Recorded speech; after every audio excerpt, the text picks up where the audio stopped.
warahmatullahi wabarakatuh. Perkenalkan, nama saya Asektaria. Perkenalkan, nama saya Diana Astuti. Nama saya Jessica Desra Ramadhani. Perkenalkan, nama saya Stefani Akar Kurniasari. Perkenalkan, nama saya Vina Alfiana. Saya Muhammad Dafa Ainul Yakin. Perkenalkan, nama saya Amalina Lutfi Husnitasari. Di sini kami akan mempresentasikan hasil diskusi dari kelompok kami tentang Pancasila sebagai dasar pengembangan ilmu.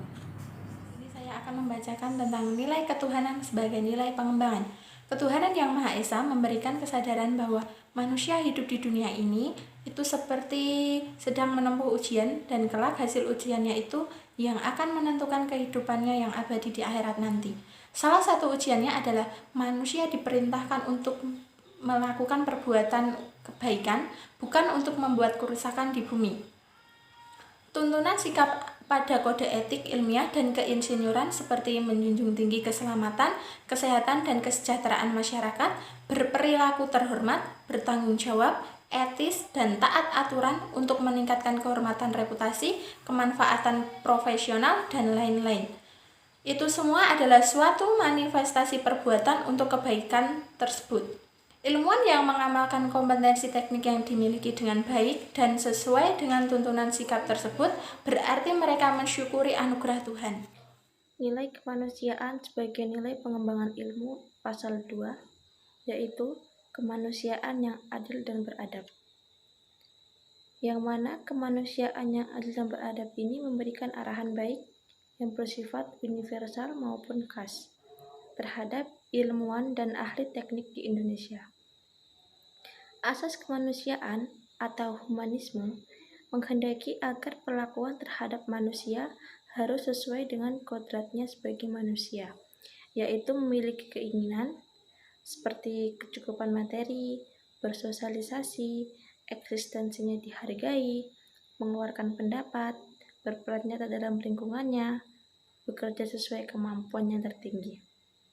Hakikat kodrat manusia yang bersifat monopluralis sebagaimana yang dikemukakan Nata Nagoro, yaitu terdiri atas jiwa dan raga atau yang disebut dengan susunan kodrat, makhluk individu dan sosial atau yang disebut dengan sifat kodratnya, dan makhluk Tuhan dan otonom juga memerlukan keseimbangan agar menyempurnakan kualitas kemanusiaannya. Nilai persatuan sebagai pengembangan ilmu. Persatuan Indonesia memberikan landasan esensial bagi kelangsungan negara kesatuan Republik Indonesia. Untuk itu, ilmuwan dan ahli teknik Indonesia perlu menjunjung tinggi asas persatuan Indonesia ini. Dalam tugas-tugas profesionalnya, kerjasama yang sinergis antar individu dengan kelebihan dan kekurangannya masing-masing akan menghasilkan produktivitas yang lebih tinggi daripada penjumlahan produktivitas individunya. Suatu pekerjaan atau tugas yang dikerjakan bersama dengan semangat nasionalisme yang tinggi dapat menghasilkan produktivitas yang lebih optimal. Kerakyatan yang dipimpin oleh hikmat kebijaksanaan dalam permusyawaratan perwakilan memberikan arahan asa kerakyatan yang mengandung arti bahwa pembentukan negara Republik Indonesia ini adalah oleh dan untuk semua rakyat Indonesia. Setiap warga negara mempunyai hak dan kewajiban yang sama terhadap negara. Demikian pula halnya dengan ilmuwan dan ahli teknik wajib memberikan kontribusi sebesar-besarnya sesuai kemampuan untuk kemajuan negara. Sila keempat ini juga memberikan arahan dalam manajemen keputusan, baik pada tingkat nasional, regional, maupun lingkup yang lebih sempit. Manajemen keputusan yang dilandasi semangat musyawarah akan mendatangkan hasil yang lebih baik karena dapat melibatkan semua pihak dengan penuh kerelaan. Di sini saya akan menjelaskan tentang nilai keadilan sebagai pengembangan ilmu. Keadilan sosial bagi seluruh rakyat Indonesia memberikan arahan agar selalu diusahakan tidak terjadinya jurang kesejahteraan di antara bangsa Indonesia.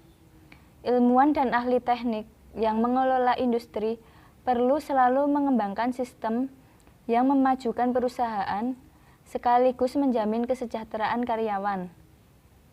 Selama ini, pengelolaan industri lebih berorientasi pada pertumbuhan ekonomi, dalam arti keuntungan perusahaan, sehingga cenderung mengabaikan kesejahteraan karyawan dan kelestarian lingkungan. Situasi timpang ini disebabkan oleh pola kerja yang hanya mementingkan kemajuan perusahaan. Pada akhirnya, pola tersebut dapat menjadi pemicu aksi protes yang justru merugikan pihak perusahaan itu sendiri. Pentingnya Pancasila sebagai dasar nilai pengembangan ilmu seiring dengan kemajuan iptek, nilai yang berkembang dalam kehidupan bangsa Indonesia menimbulkan perubahan dalam cara pandang manusia tentang kehidupan. Hal ini membutuhkan renungan dan refleksi yang mendalam agar bangsa Indonesia tidak terjerumus ke dalam penentuan keputusan nilai yang tidak sesuai dengan kepribadian bangsa. Dampak negatif yang ditimbulkan oleh perkembangan ilmu yang didominasi negara-negara barat dengan politik global ikut mengancam nilai-nilai khas dalam kehidupan bangsa Indonesia, seperti spiritual, gotong royong, solidaritas, musyawarah, dan cita rasa keadilan. Oleh karena itu, diperlukan orientasi yang jelas untuk menyaring dan menangkal pengaruh nilai-nilai global yang tidak sesuai dengan nilai-nilai kepribadian bangsa Indonesia. Kesimpulan dari pembahasan di atas bahwa Pancasila merupakan satu kesatuan dari sila-silanya, harus merupakan sumber nilai, kerangka berpikir, serta asas moralitas bagi pembangunan ilmu pengetahuan dan teknologi.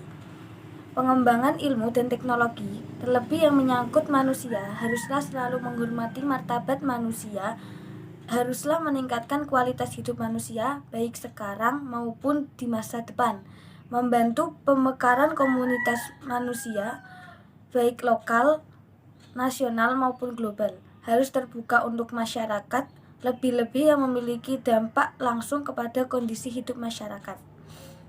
Dan ilmu dan teknologi hendaknya membantu penciptaan masyarakat yang semakin lebih adil. Sekian presentasi dari kelompok kami. Jika ada kesalahan mohon dimaafkan.